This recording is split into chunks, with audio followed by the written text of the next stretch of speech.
सध्या ती सायन हॉस्पिटलमध्ये ट्रीटमेंट घेत आहे। आता ती 25 वर्षाची आहे, हो ना। तर तिला दर 15 दिवसांनी ब्लड घ्यावं लागतं आणि रिपोर्ट करावा लागतो।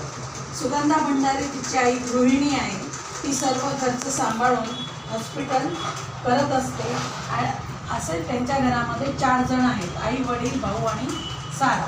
आता मी तुम्हाला या संसर्गजन्य आजाराबद्दल मी सांगणार आहे, थॅलेसेमिया। तर मी हे यूट्यूबवरनं शोधून काढलेलं आहे बरं का।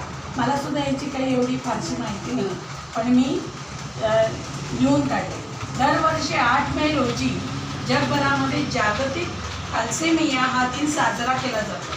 हा एक अनुवंशिक रक्ताचा आजार आहे, जो आई वडिलांपासून मुलांना येतो। या आजाराचं लक्षण बाळ जन्मल्यापासून 6 महिन्यानंतर दिसायला लागतं। 3 महिन्यानंतर कळून